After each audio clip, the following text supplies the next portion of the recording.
pas de fin. Il est pas à l'interlude.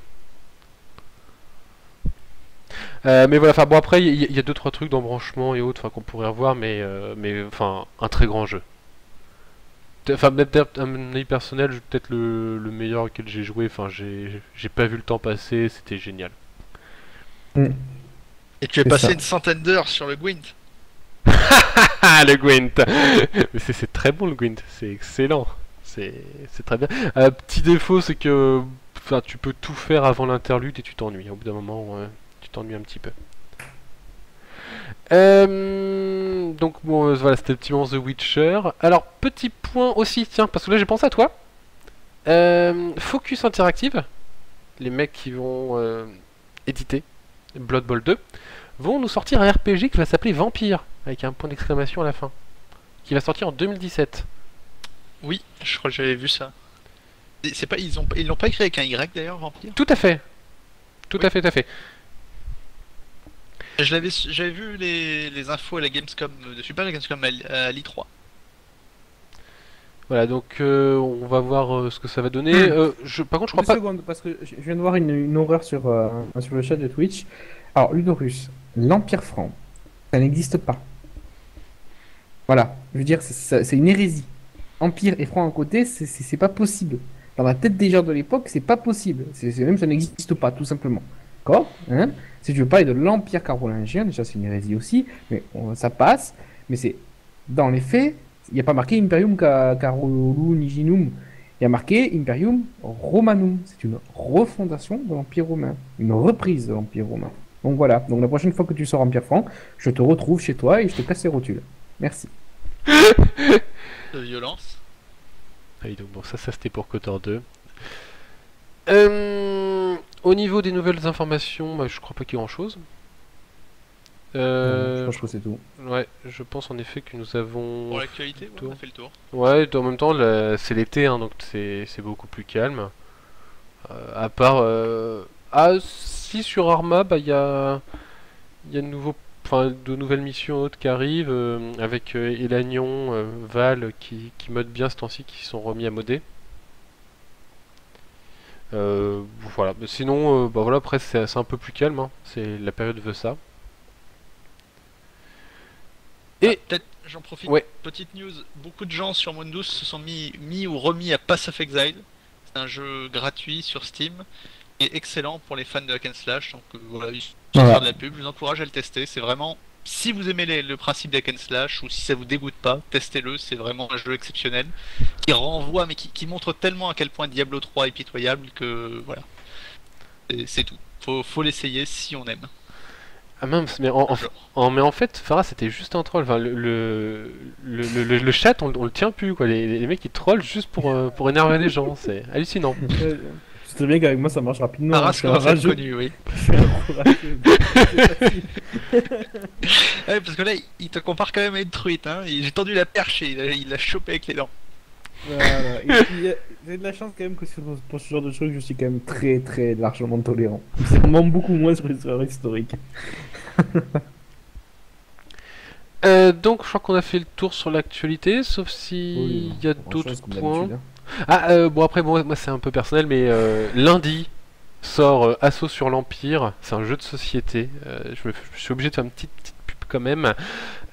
Donc c'est un jeu donc à la base qui est produit par FFG aux États-Unis, Fantasy Flight Game, qui est distribué en France par Edge Entertainment, avec 6 mois de retard, mais comme quasiment toutes les traductions de FFG.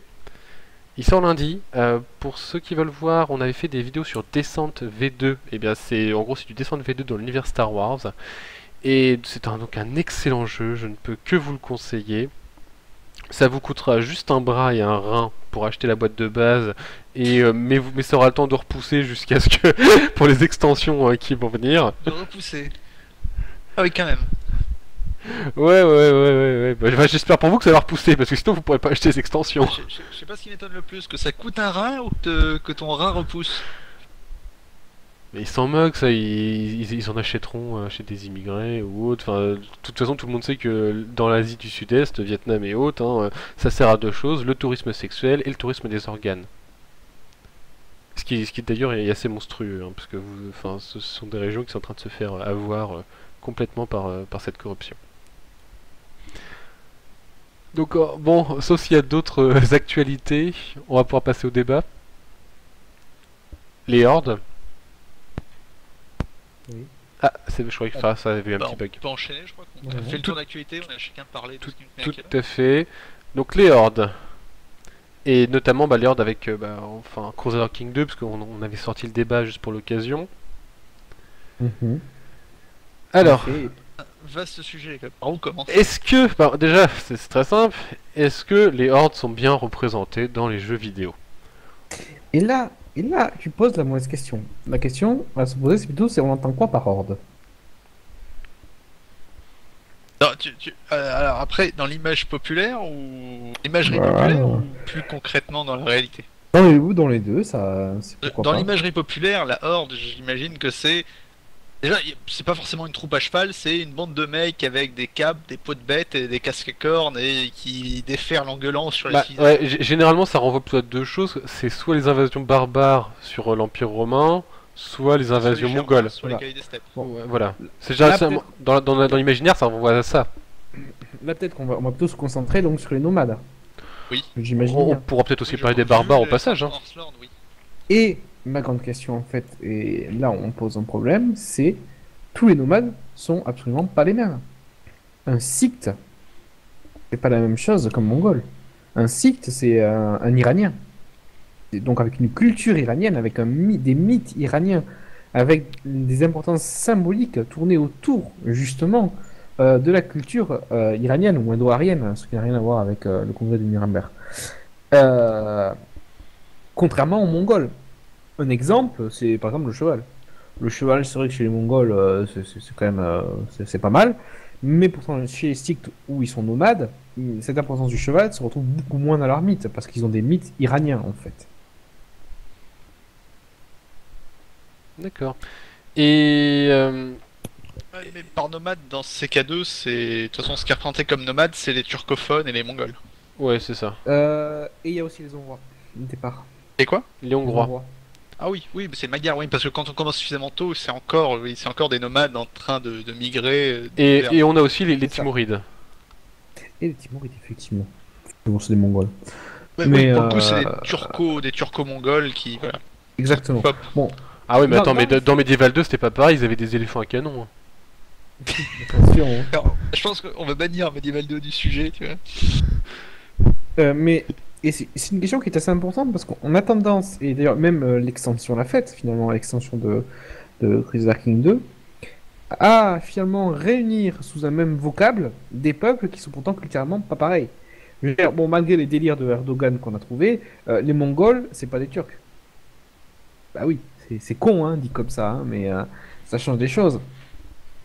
Et ils ont un rapport et des relations, euh, d'ailleurs par rapport à leur nomadisme ou non, qui vont changer. Même si, bien entendu, il peut y avoir des permanences. Hein. C'est pour ça que le titre de Khan et de Kagan, c'est pas très mongol. En fait, c'est pas du tout mongol, c'est turc.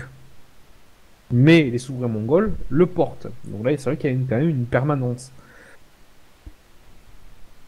Oui, parce que ça s'est transmis, il y a communication, puisqu'il y a t'as tout le temps des migrations, des fusions de tribus dans la steppe.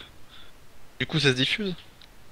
Oui, non, mais il y a des Donc c'est diffusions. les Ouïghours, c'est la première tribu, on va dire mongoloïde, qui prend les titres Khan et Kagan. Oui, c'est ça à peu près. Je crois que c'est ça, et en plus, ça se focalise vers. Se déplace vers l'est. Mais il y a même, par exemple, le christianisme, hein, qui est aussi nestorien, qui se déplace vers la Qui s'est étendu Mongolie. dans les steppes. C'est ça, exactement. Et c'est pour ça, d'ailleurs, que pour l'instant, il n'y a pas une extension ou un jeu qui a essayé de faire attention. Ah, les Sikhs, c'est pas des Mongols, tu vois ce que je veux dire? Les Ouïghours, les Turcs, les Turkmènes, c'est pas non plus ou les Ouais, Kourmans, généralement aussi. généralement c'est assez Voilà. uniformisé, c'est tout ce coin-là, ce sont des hordes, des Mongols, des barbares. Voilà, les machins ils sont sur des chevaux, ils ont un arc, allez hop, c'est la même chose. Sauf que non, sauf que pas du tout. On va prendre un exemple, d'accord? On va prendre par exemple, moi je connais bien l'exemple parce que j'ai lu des livres dessus, c'est l'exemple des Scythes, d'accord? Les Scythes, et on va comparer par exemple les relations avec les Scythes et les Mongols. Qu'est-ce qui se passe? Les Scythes ont une relation par rapport aux sédentaires qui est extrêmement différente, pour une raison qui est extrêmement simple, c'est qu'il existe des cycles sédentaires. Et ce, depuis le début. Donc il y a une partie de cycle sédentaire et une partie en fait de cycle nomade. Donc les relations entre sédentaire et nomade sont à l'intérieur même de la tribu. Et dans l'intérieur d'un même espace géographique. Chose qu'on ne retrouve pas chez les Mongols. Où là, où justement, on va essayer Faras.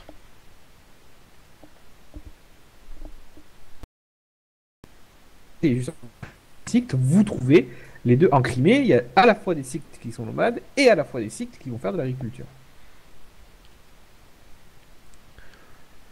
Et par contre, sur le fonctionnement des hordes. Après, là, moi je m'y connais pas trop, hein. Je suis Après, j'ai les, pas les lu grand sites. chose, mais. Après, Ouais. les sites, tu prends l'exemple des sites, mais à part dans Rome 1 et 2, pas trop d'idées. Dans Rome 1 et 2, de toute façon, ils rentrent pas tellement dans le détail, quoi. Pour eux, les sites, Oui. c'est juste des cahiers à cheval. C'est la seule différence de gameplay, on va dire, dans le jeu. C'est ça. Ils ont Bah, des villes, ils ont tout comme les autres civilisations. Ce qui est mal branlé d'ailleurs, Europa Parrum 1 et 2 ont beaucoup mieux représenté le fait, surtout le 2 en fait, hein. Le 2 a toute une gestion en fait du nomadisme et du sédentarisme, et justement les Scythes, les Sarmates aussi, parce que les Sarmates aussi on peut rentrer mais beaucoup moins, sont entre les vraiment ont des relations plutôt complexes finalement avec la sédentarité. Euh, Mais après les hordes suivantes, à partir, on va dire grosso modo à partir des Huns et des Alains et pendant les époques ultérieures, les contacts sont généralement beaucoup plus violents les Alains, entre nomades et sédentaires. c'est les Iraniens, hein. De quoi? Les Alains, ce sont des Iraniens. Oui, mais c'est quand même des tribus nomades qui arrivent à peu près juste avant, je crois, les Huns en Europe. Non, non, parce que je crois ils étaient pas dans le groupe des Go, les Alains. Pas venus avec les Go ou les Yazig. Il semblait que les Alains pendant une époque avaient été utilisés comme fédérati de Rome sur le Oui, oui, Danube. bon, comme tous les peuples barbares, Et qu'ils hein. changent de camp à l'arrivée des Huns. Comme tous les Ils en peuples profitent pour barbares. entrer dans l'Empire comme beaucoup de monde, oui. Tiens, et d'ailleurs, en parlant de ça, Euh, puisque Fast, tu nous expliquais, une spécificité aussi des hordes, c'est qu'elles arrivent, elles tapent sur ce qu'elles trouvent, elles s'installent, et après elles se font repousser par d'autres hordes, en fait. Euh... Ouais, notamment Oui, au niveau de oui, l'Empire oui. romain. Oui, oui, ça oui, si on part après au niveau des invasions barbares, oui, c'est le fait. C'est généralement, c'est le peuple arrive, ils arrivent à s'infiltrer chez les Romains les tabassent, ils leur disent vous vous installez sur cette terre. Après, ils tentent un peu de se débrouiller, mais il y a un autre peuple qui arrive et qui les bute. Généralement, oui, Et ça, effectivement, ça, c'est ça comme continue ça. encore au Moyen-Âge, hein, de toute façon. Ça s'est pas arrêté avec Rome. C'est vrai, on peut parler Et des les Hongrois, Avars s'installent, Voilà. derrière les Bulgares arrivent, leur cassent un Ça. peu la gueule, s'installent aussi, puis ensuite les Magyars, puis ensuite les Petchénègues qu'on voit dans ces cadeaux. Oui, oui, mais il y a quand Donc c'est même vraiment c'est un tapis roulant un peu en Il- continu, il y a où une régulièrement des différence parce tribus que débarquent de la steppe. si tu fais attention, il reste quand même une permanence des Bulgares dans la rive sud du Danube. Il reste les Hongrois dans le bassin des Oui, Carpates. certaines tribus, Voilà. toutes les tribus ne disparaissent pas, mais il y en a beaucoup qui arrivent Oui, et qui sont écrasés, tout à fait. entre la tribu suivante et les sédentaires, alors que d'autres arrivent à s'accrocher à leur bout de terrain. Tout ce qui est Kouman et Pechneg, il n'y a plus trop d'héritiers, on va dire ça comme ça, Oui, bah eux ils ont disparu, absorbés par d'autres tribus. hein. Exactement. Les Avars Exactement. aussi, je me semble Voilà. qu'ils ont complètement disparu, absorbés par les Hongrois. Oui, oui, c'est ça, exactement. Bon, même si Charlemagne, ils avaient un peu quand même bien embauché. Ils avaient bien cassé la tronche, mais bon. Voilà, c'est ça. Et encore une fois, aussi, ça dépend comment on regarde donc cette relation entre sédentaire et nomade qui est finalement au cœur, hein, de certains pays, de certaines grandes régions du monde. Et le grand savant Ibn Khaldun, arabe du XIVe siècle, qui a analysé la société sous cet angle-là. Et là, on pose une question, c'est qu'on on oublie beaucoup une sorte de nomade. Pourtant, elle était très important. Et on oublie les tribus arabes. On oublie les Bédouins. Et les Bédouins, même au XIVe siècle, au XIIIe siècle, ils sont pas tous sédentaires. Et il reste des tribus arabes qui sont nomades, qui nomadisent dans le Sahara ou dans l'Anti-Atlas. Et justement, ces tribus nomades ont ce qu'appelle Ibn Khaldun la Sabiya, c'est-à-dire comment expliquer ça, les liens de clan, la force de clan, et cette force finalement de clan, de tribu qui l'unit, leur donne une force militaire supérieure aux sédentaires. Et c'est pour ça, selon Mikhaldoun, mais même Mikhaldoun est quelqu'un de très bon, qui a une excellente intuition, donc on partage, les historiens actuels partagent sa vision des faits. Euh, Ces tribus donc, qui ont beaucoup plus de violence que les sédentaires, ce sont elles qui vont imposer leur pouvoir. Les Almohades viennent de là, hein, ils viennent des tribus berbères des Laptuna. Les Almoravides aussi, ce sont des Sinajas, je crois, donc des berbères, des tribus berbères nomades qui vont imposer aux sédentaires. Ils vont s'imposer sur le Maghreb des villes. Et aussi sur l'Espagne, hein, bien entendu. Ça, c'est quelque chose qu'on retrouve un peu partout dans le monde, hein, des tribus nomades qui Sauf en s'implantent Europe. sur les terres et qui installent leur dynastie à la place de la dynastie régnante. Sauf en Europe. En Oui, Europe, sauf en il n'y a pas Europe. ça. En Europe, il y a pas vraiment ça. C'est quelque chose qu'on retrouve en Chine, en Iran, C'est ça. En dans le Chine, monde en musulman. Iran, on retrouve. En Inde, on retrouve, mais que pour le nord, pas pour le sud. Par contre, en Europe, pas du tout. D'ailleurs, c'est une question de savoir pourquoi. Il y a Mais toujours eu c'est des lié. contacts très violents entre les occidentaux et les nomades.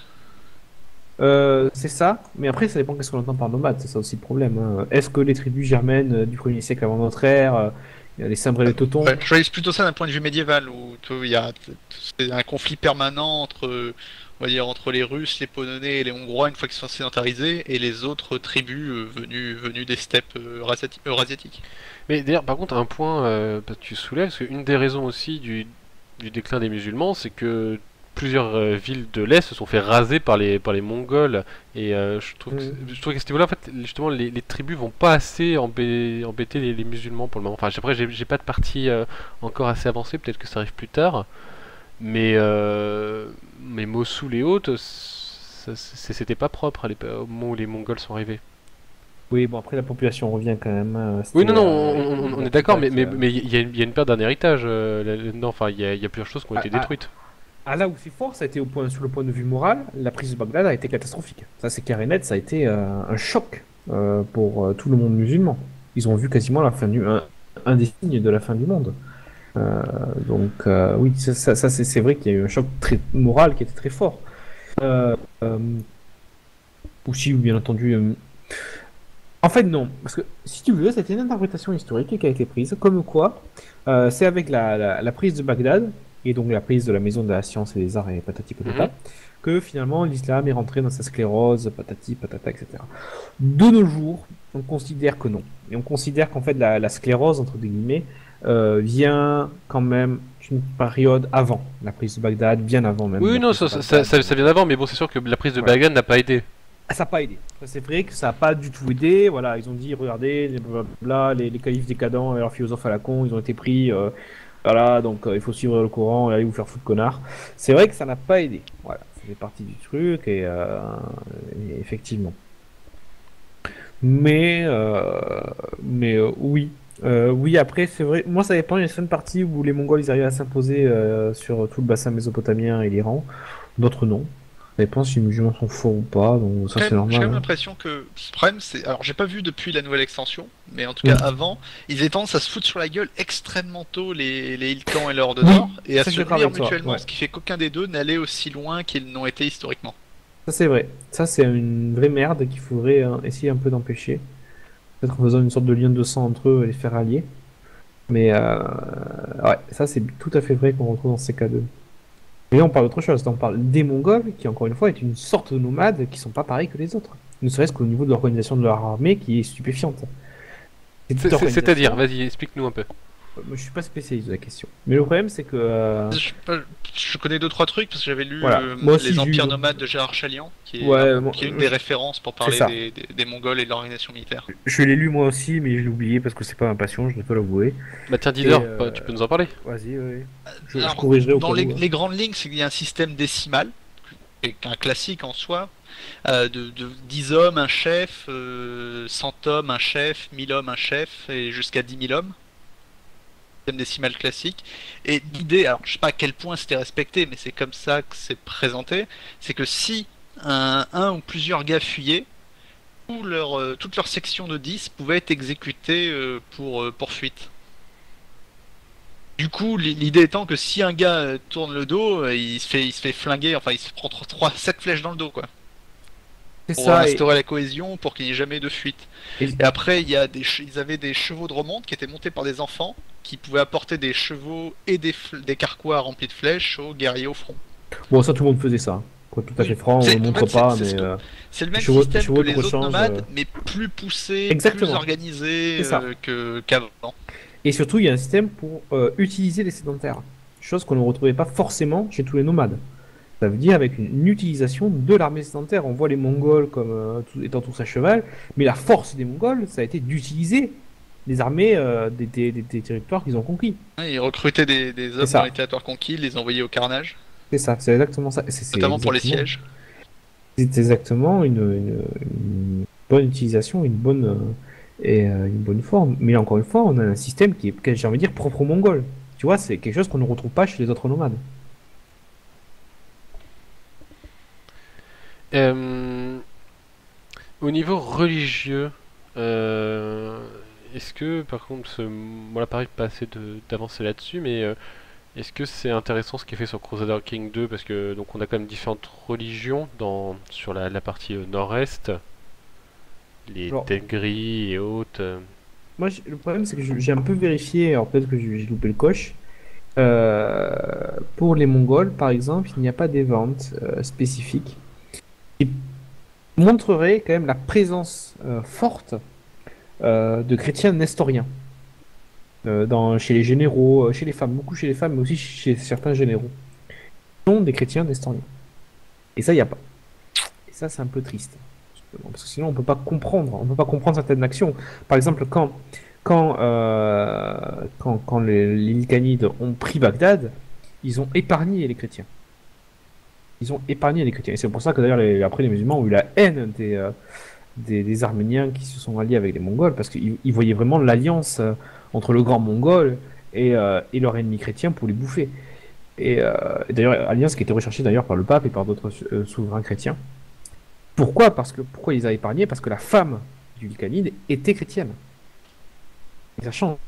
Chrétienne nestorienne, donc de Mongolie, hein. C'est pas une chrétienne captive, etc.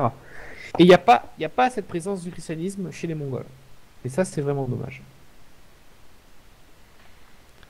Après, ça pourrait être difficilement mis en place, surtout par rapport aux critères de CK2, c'est un peu le problème.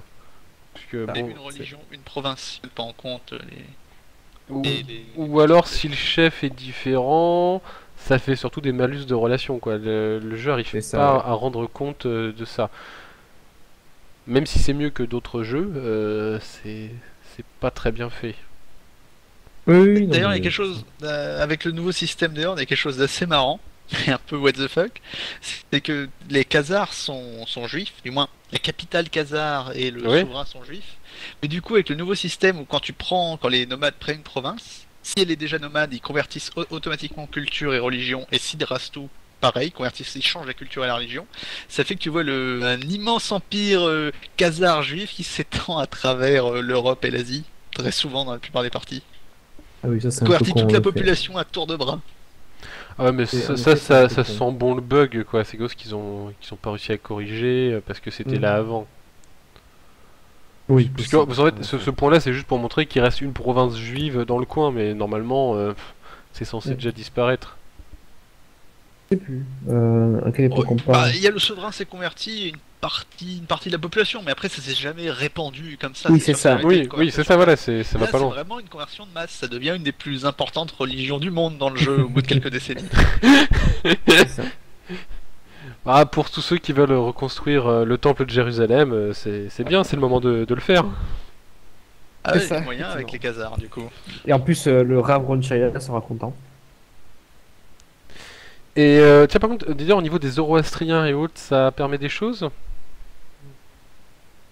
Parce que- C'est-à-dire. parce que je sais que tu adores beaucoup les Zoroastriens, Ah. mais au niveau des hordes, il y a. Est-ce que. Enfin, tu vois, Alors, il y a moyen avec soit, les- soit sur la relation, soit sur les conquêtes avec les hordes. Avec les Turcs, bah, il y a moyen de se faire un immense empire zoroastrien dans le sens où si on arrive à changer la religion de son dirigeant turkmène, derrière on profite des avantages des hordes qui sont que quand tu tues tout le monde, derrière la province devient de ta culture et de ta religion.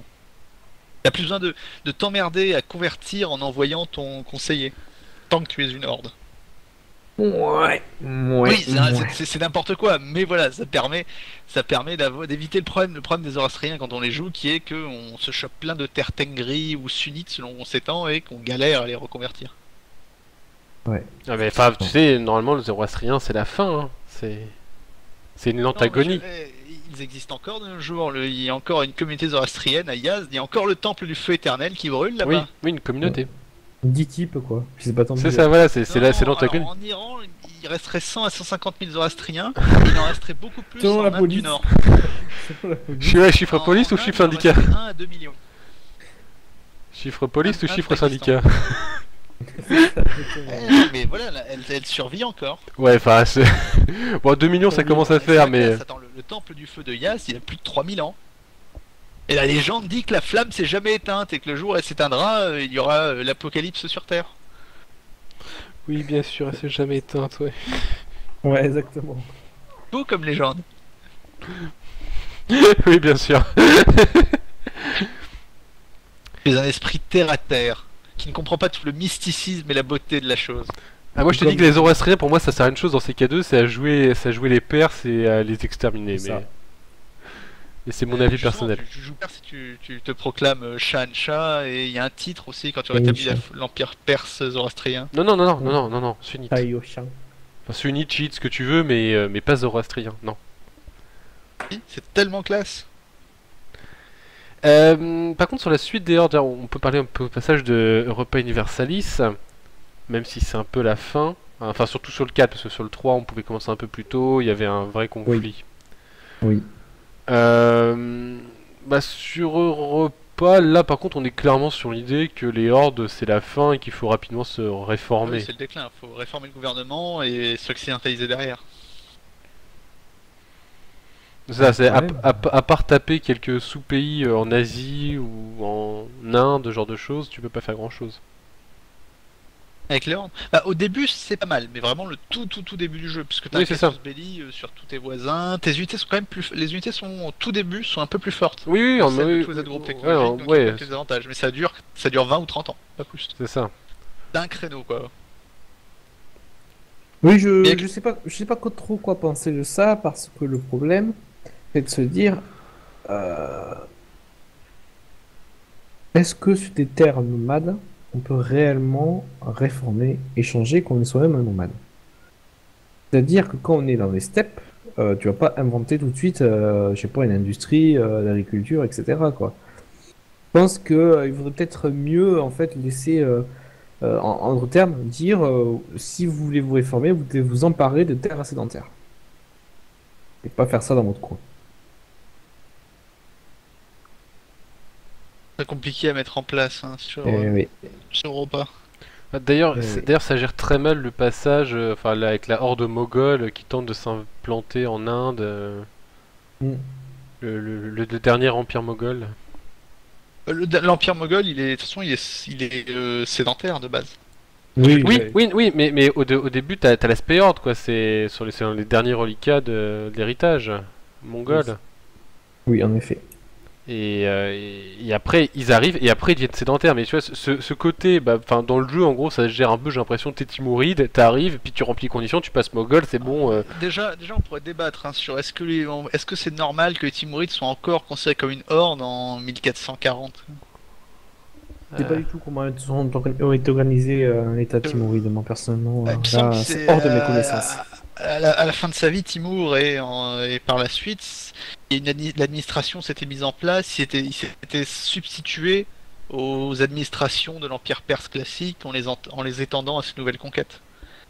Vous, ça me fait un peu tiquer de dire Ouais, je comprends. l'Empire Timuride c'est une horde pour 1440, non quoi. Un siècle plus tôt, oui, au moment où il commence à se former, mais pas 30 ans après la mort de Mais c'est ce qui a qu'on déjà organisé l'Empire. Ouais, c'est ce qu'on disait un peu, c'est que les hordes sur Europa, comme ce sont, enfin dans Europa, ce sont on va dire que des États, on va les appeler comme ça, même si on peut en discuter. Le résultat est un peu bizarre, puisqu'ils ont des armées régulières, ils ont un système d'État, mais ce sont des hordes et ça donne juste des malus. Donc c'est vrai que le résultat est Non, mais c'est vrai, délicat. vu comme ça, ouais. Il y a un problème, effectivement. Là où par exemple, puisqu'on disait, mais Medieval 2, gérait pas ça trop mal en fait. T'arrivais avec des armées, tu tapais, t'arrivais pas à faire ton économie, bon, bon, ça se cassait la tronche, mais Medieval 2, gérait pas ça si mal que ça. Hein. C'est quoi l'arrivée des hordes? Ouais, le système des hordes. Bon, si ce n'est que tout bon général maintenant sait qu'il faut se battre derrière un pont ou derrière une forteresse, mais C'est ça. pour les arrêter. Mais sinon, non, c'était pas trop mal, c'était avec des armées, et économiquement, au bout d'un moment, le pays allait tomber parce que t'allais pas avoir de thunes, tes armées allaient finir par s'effriter, mais c'était pas trop mal représenté. Là où, par exemple, Europa, comme on disait, comme c'était géré par un système d'État, bah ça, c'est un peu plus délicat. C'est vrai, effectivement. Et sur un système comme Attila, c'est géré comment les hordes barbares? Est-ce Oui. que l'un de nous a Attila? Ouais, c'est ce que je suis en train de me dire. Non. Non. Bon, bon, c'est loin. Donc voilà, donc Attila, voilà. Je crois que. Le problème est réglé. Mais par contre, sur Europa Barbaro, enfin l'extension de Rome, la dernière, comment elle s'appelait Invasion barbare. Évasion barbare, c'était géré comment celui-là? Là, ça date. Barbare Invasion? Ouais. C'était alors comment bah, c'était t'avais une tu Des supprimais stacks. en fait ta ville, ta dernière ville tu l'as supprimée et Mm. t'avais plusieurs armées, c'était représenté comme des armées, plusieurs armées composées entièrement de paysans et tu migrais ailleurs et tu devais t'emparer d'une ville pour te resédentariser. En gros, ça te donnait une horde dans le sens énorme masse de mecs mal équipés pour tenter avec tes dernières troupes, tenter ta dernière chance pour t'implanter ailleurs. Mais t'avais aussi des unités assez fortes qui popaient quand t'étais en Horde, si je me souviens bien.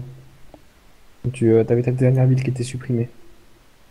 Mais bon, c'était un peu n'importe quoi, hein. Tu prenais la dernière ville, par exemple des Francs, ils avaient peut-être deux types avec des haches. Tu prends la ville, le tour suivant, t'avais trois armées de la mort qui tue tout, armées jusqu'aux dents, pour te péter la gueule, c'était un peu n'importe quoi.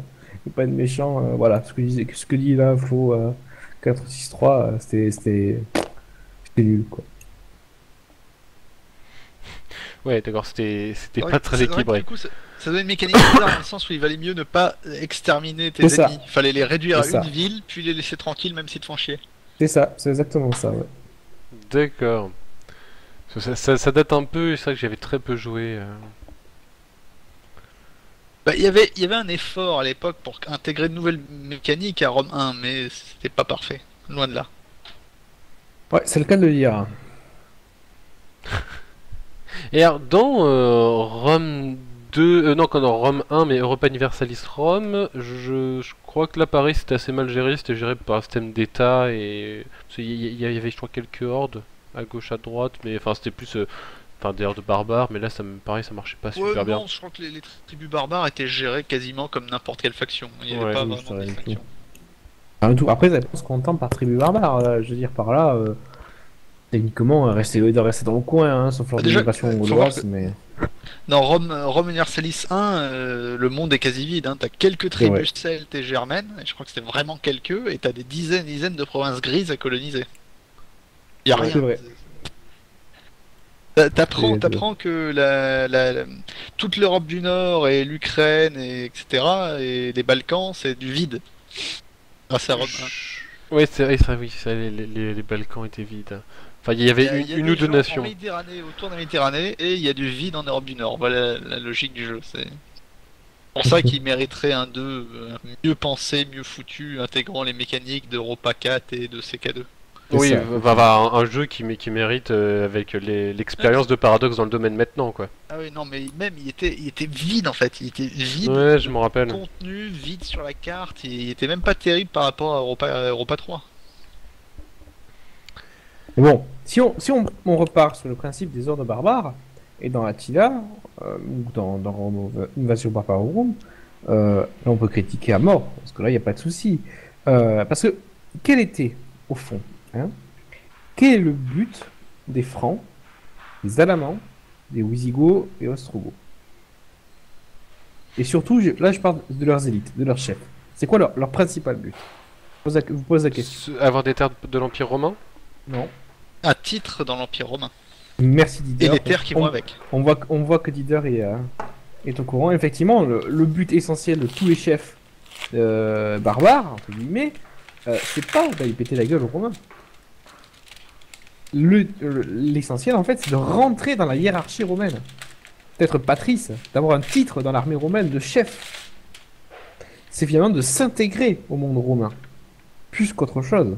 C'est pour ça que quand Clovis, là pourtant je parle Clovis, voilà, c'est assez tardif par rapport aux invasions barbares, mais Clovis, quand le titre est considéré comme le plus haut, c'est pas son titre de roi, c'est le titre de patrice des Romains qu'il a reçu de l'empereur Zénon. Donc D'accord. ça, c'est mal mis en avant, parce que là, quand on regarde dans tous les cinématiques d'Attila et compagnie, on a vraiment la vision du barbare. Ah Gruru, ah Grourou, moi violet. Bon, on va pas non plus aller trop dans le sens contraire, effectivement, et c'était pas non plus des enfants de cœur. Mais leur but, c'était pas encore une fois de détruire l'Empire, c'était de s'y intégrer. Et d'ailleurs, pourquoi est-ce qu'ils voulaient s'y intégrer Alors, après, je suppose que les motifs devaient être différents selon les personnes, mais... Ah non, mais c'est extrêmement simple. De l'autre côté, de la rive droite, gauche du Rhin, dans la rive droite du Rhin, tu marchais dans ta merde, et après tu passais dans la rive droite du Rhin, et bizarrement, il y avait des jolies villes avec des pavés et des aqueducs. Et surtout, il y avait des terres agricoles déjà défrichées, C'est ça, développées, exactement. rentables, tandis que en Germanie, il y avait encore essentiellement des forêts et des marécages à défricher et travailler. C'est ça, oui, non, mais donc, bon, les types, tu sais, quand tu vois ça, tu sais, c'est la même chose avec durant la guerre des Maccabées, entre les juifs entre les différents juifs hellénistes et traditionnels, hein. Là, ils ont dit, ouais, la loi de Dieu de Moïse, c'est bien, mais on va à 100 km, on va voir Antioche, comment c'est fait, avec une ville, avec des quadrilatères, avec des pavés, des aqueducs, des thermes, des trucs. Et quand tu retournes à Jérusalem, qui à l'époque ressemblait plus à une sorte de taudis géant, eh ben tu te dis, la loi c'est bien gentil, mais on va peut-être un petit peu piquer des choses aux Grecs, quoi. Et c'est un peu normal, hein. Donc là, c'est à peu près pareil, il y avait une attraction de la culture romaine, et ils voulaient s'intégrer dans cette culture romaine. Ça s'est fait d'ailleurs, hein, partiellement, hein, même les Francs, les Wisigoths, ils ont gardé les institutions romaines, ils ont gardé des préceptes, des préceptes romains, etc. Après, il faut pas non plus aller trop dans l'inverse. C'est-à-dire qu'aujourd'hui, il y a un courant historique, surtout allemand en fait, qui estime que quasiment, voilà, les Francs et les Ostrogoths, c'est des Romains. Prouve que là, on c'est exagère. c'est un peu Voilà. lourd quand même là. Non, non, ah, mais non, il y en a qui sont comme ça. Il y en a même qui disent que finalement, dans le fond, tout ça, ça se fait très pacifiquement. Je veux dire, Très quand pacifiquement. même. Bon, ah non, mais je Ouais, je rigole pense pas. pas. C'est D'autant c'est un plus vrai courant plusieurs sérieux, centaines hein. de milliers de bouches à nourrir qui débarquent sur un territoire comme ça se fait pas pacifiquement. C'est juste Ah, mais impossible. Didar, je te jure, c'est un vrai courant historique Oh non, sérieux. mais de toute façon, il y a des courants historiques Voilà. pour tout. Hein, et Voilà, il y a bien des révisionnistes, donc mais tout est là, possible. Mais bon, mais c'est un peu, faut un peu ouais. croire au Père Noël pour penser que Ah non, mais moi plusieurs aussi, pour centaines de moi milliers de aussi, mecs c'est de qui la merde. débarquent comme ça et qui Ah faut non, mais nourrir et qui veulent bouffer et tout ça, non, mais tu leur dis le ça peut sac pas de se faire Rome, c'est pacifiquement. tu leur dis le sac de Rome, c'est de la merde. Tous les pillages réguliers, c'est de la merde. Nous dire au bout d'un moment, les types, vraiment, ils passent à côté de choses. Ils passent à côté de beaucoup de choses. Ça s'est fait dans la violence quand même, ce genre de choses. Mais après, non plus, il faut pas voir non plus le barbare comme étant un gourou, tout pété. Voilà. Tu vois, il y a un milieu, tu vois, entre les deux. Ouais. Deux Il y a que les postures à il y a avoir. que les uns qui voulaient tout péter parce que sous le pas de leurs chevaux, l'herbe ne repousse pas. Bah les uns, ça se discute. Oui, non, je sais, d'autant plus que les troupes d'Attila, il me semble qu'elles étaient composées aux trois quarts de Germains. Du Germain, effectivement. Et les uns, ça se discute parce que Attila, il a voulu en fait épouser Gallia Placidina. Et oui. Et oui. Pour moi, c'est un peu à Et lui, hein. c'était qui Galia C'était la fille de Valentinien de, je crois, de ou un, je sais plus. La fille d'un quelconque empereur du moment, parce que les empereurs ça tourne. Et Non, il non, voulait c'est l'épouser un juste empereur par célèbre. pouvoir ou par amour ou par je sais pas quoi. L'amour, ça n'existe Par pas à l'époque, hein. légitimité, Par par pouvoir, légitimité. Ouais, c'est ça, ouais, c'est- Il avait comme vision, il voulait se tailler, je crois qu'il voulait se tailler un grand empire qui irait des Balkans à la Gaule globalement. Et il se disait qu'épouser une romaine, ça, comme tout Bah le oui, monde, quoi, hein. ça lui donnerait légitimité une fois la conquête accomplie. C'est ça, et encore une fois, il y a aussi l'attractivité du modèle romain qui rentre en compte. Parce que les nomades, c'est bien tranquille, mais encore une fois, entre une hutte et un palais romain, il y a quand même une légère différence. Ouais, c'est terrible, le palais romain fait perdre aux nomades leurs valeurs traditionnelles. Ah, ça. Je- Et d'ailleurs, parce que avec les Russes, ça s'est passé comment? Bon, il y a eu des conflits, mais est-ce qu'il y a aussi eu des assimilations? Oui. Oui, oui, tout à fait. Les Russes, j'avais lu un livre sur ça, sur en fait les fondements de la pensée russe, Ils la ont pensée assimilé russe pas tout mal de court. tribus, oui. Ils ont, mais même dans les concepts d'organisation par rapport justement aux autres tribus nomades, ils ont énormément emprunté aux Mongols, les Russes, dans cette Ah, ils étaient violence sous qui... domination pendant deux Voilà, ou trois c'est siècles, quand ça, même. exactement. Ouais, De You- 1200 à 1400, grosso modo. Non, c'est pas 1400, c'est la bataille du Yuoshenko, je crois que c'est 1454, 1354, hein, donc à peu près Oui, un mais après, siècle. ouais, mais attends, après, ils repatribuent. Il y a eu une bataille, ils se révoltent, ils cassent la gueule à la Horde d'Or, sauf que quelques années après, la Horde d'Or lance une campagne et les oblige à repayer tribut après avoir rasé quelques villes. Et ils repaient tribut quasiment jusqu'en 1400. C'est ça. Non, les Russes ont emprunté certains éléments, y compris d'ailleurs, je crois, culturels, aux Mongols, notamment dans les relations de puissance. Et c'est vrai que dans cette domination qu'ils ont, avec les autres tribus nomades, avec les sédentaires, ils ont pas ces relations, notamment de violence, etc.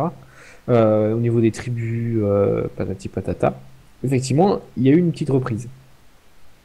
Et effectivement aussi, il faut pas oublier que les Russes ont joué des jeux assez doubles avec les Mongols, parce que les Mongols n'ont jamais en fait suffisamment réussi à pénétrer dans les forêts russes. Ils ont pu tenir, tu vois, ils ont pu envoyer des garnisons, etc. Mais généralement, ils faisaient cette domination, bah, ils utilisaient les chefs russes, ils utilisaient les gnasses russes, c'est normal, hein. Et c'est pour ça que les Russes parfois les utilisaient, notamment à la bataille des glaces. Alors, la bataille des glaces, on a du mal à comprendre parce que dans les sources, on a dit qu'il y avait des Turcs Coumans à la bataille des glaces, donc d'Alexandre Nevsky. Le problème, c'est que bah, les Coumans, ils étaient un peu morts depuis longtemps. Donc, est-ce que dans Turc Couman, ils voulaient pas dire en fait qu'il y avait des Mongols? Ah, Ça, on sait pas. ça y aura une autre possibilité, c'est les Kipchaks. Les Kipchaks étaient des ennemis de longue date des Russes, mais les deux se sont alliés, ont combattu à plusieurs reprises contre les Mongols. Et les C'est Kipchaks ont possible. fini par être absorbés C'est par les possible, mais communautés russes. c'est possible. Le problème, c'est qu'Alexandre était allié en fait aux Mongols à cette époque. Ah, après la défaite, oui. À cette époque, donc on sait pas du tout. C'est D'ailleurs, 1242.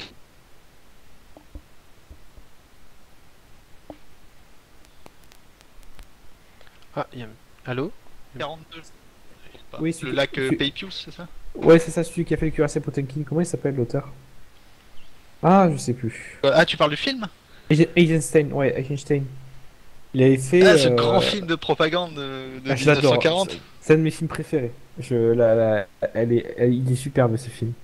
Ah, moi j'aime bon, bien, c'est la scène d'intro, le prince Voilà. qui pêche avec un filet, parce que voilà, C'est ça. c'est un prince communiste, donc il pêche Prolétaire. lui-même au milieu de ses hommes, le prince prolétaire dans l'eau jusqu'à la taille, en train de bosser. C'est ça. Et justement, avec les Mongols, en gros, Alexandre Nevsky qui fait ouais, on va s'occuper. On va s'occuper des Mongols après et tout. Bon, dans la réalité, ils se sont fait péter la gueule, quoi. Ah, mais Euh, surtout, il dit oui, les Mongols sont dangereux, mais nous avons un ennemi plus proche, et ça c'est clairement, ouais, on va pas se battre avec les Japonais parce que l'Allemagne nous menace. C'est ça, le- exactement. le Ah oui, discours, oui. C'est rempli de double sens, etc. C'est absolument magnifique, quoi. Et non, mais c'est sûr. Et bon, les Russes ont quand même été sous domination mongole, mais après, ils ont réussi à se libérer, à retourner leurs propres éléments, d'ailleurs, contre les Mongols.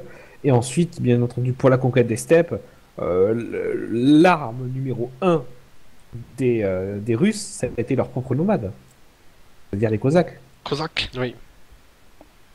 Mais à la Cosaques base, sont ils se libèrent de la domination mongole avant tout parce que l'Horde d'Or se fracture en 5 hordes qui s'entretuent, enfin 5 clans qui se massacrent entre eux. Oui, oui, oui, oui, mais aussi Non, elle aurait parce peut-être que... été plus tardive. Hein. Non, non, à mon avis, quand même, il y a eu un retournement de situation qui était beaucoup plus global et parce que les Russes ont appris à retourner vraiment ces armes, leurs propres armes contre leurs adversaires.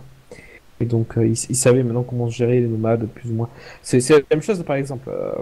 Euh, Rome a vaincu hein, les Parthes plusieurs fois. On se catégorise sur Car parce que c'est une très grosse défaite. Mais Ils ont réussi à se tailler un chemin jusqu'à la Mésopotamie. voilà, certains n'ont pas fait la même erreur et même je crois qu'ils ont cramé trop fort Ctésiphon. Donc ils savaient comment les vaincre et c'était Publius Ventidius Bassus qui est un personnage romain qui qui est très intéressant, puisqu'en fait, c'est le seul personnage de consul qu'on a dont on sait à 100% qu'il vient d'une famille pauvre. Marius, on n'en est pas sûr, parce qu'il est quand même de rang équestre. Publius Ventus Bassus, bah, comme son cognomen l'indique, hein, Bassus, c'est clair et net.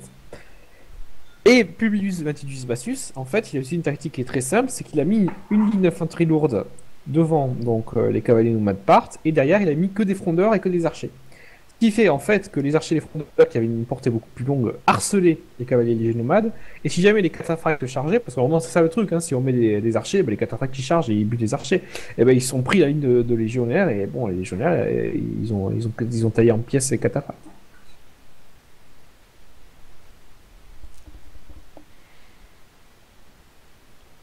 Oui, il y a quelqu'un? Il y a un gros blanc. Non, mais je m'imaginais la scène en fait. Je suis d'accord, mais après tu sais, la technologie évolue, c'est comme les Mongols. Les Mongols avaient l'arc nomade, l'arc à double courbure, qui avait une bien meilleure portée que mais ça, les autres arcs qu'on trouvait à la même époque. L'arc à double courbure, je crois qu'il est un peu plus ancien quand même, hein. Je me souviens, Oui. ils sont corrects. Oui, mais les parts par exemple, on n'avait pas. Mhm. Plus exactement, mais il a été inventé sans doute au cours du Moyen-Âge par les nomades. Et là par contre, est-ce que sur Horselords, pour revenir un peu là-dessus, les conquêtes font dévier la route de la soie et justement font dévier les richesses de ce que vous avez pu essayer. Les guerres font dévier l'argent. Alors, la route de la soie en soi ne veut pas changer de province. Non mais on est d'accord, Quand il y a mais les conflit flux. dans une des branches, ça reporte l'argent dans une autre et Non. l'enrichit. Mais donc est-ce que ça correspond bien à peu près à des mouvements enfin, qu'on aurait pu avoir historiquement, enfin des idées Oui, clairement. Oui, quand il y a du bordel sur une route, on reporte sur l'autre. Je vais donner un exemple extrêmement simple en prenant un peu de mode. Je me mais est-ce que ça reporte vraiment sur ce qui a été fait historiquement dans le jeu en fait? Oui. Oui. D'accord. Oui, je reprends un exemple. Par exemple, si on prend la route Italie-Flandre, donc il y a deux branches, hein, une qui passe par la France, une qui passe par l'Allemagne. Bizarrement, les foires de Champagne, les foires de Champagne et même le rôle commercial de Lyon baissent à partir des guerres de 100 ans. Pourquoi? Parce qu'en France, c'est le bordel, il y a les guerres partout, il y a les routiers qui foutent le bordel. Bah, les marchands, bah, ils vont préférer passer par l'Allemagne qui est beaucoup plus calme. Et donc va considérablement affaiblir le rôle commercial qu'avait pu avoir la France. Ouais, on peut reporter Donc, ça oui. n'importe où. Quoi. Quand il C'est ça. apprennent que les tribus autour de Samarque se sont soulevées et qu'il y a du combat, ben, ils vont passer plus au sud. Et est-ce C'est que ça, par contre sur exactement. Crusader Kings ça a tendance à dévier plutôt vers le nord, vers le sud la route? Alors là, Ah, ok. impossible à dire. C'est pour voir en fait si ça rendait pas mal à ce niveau-là.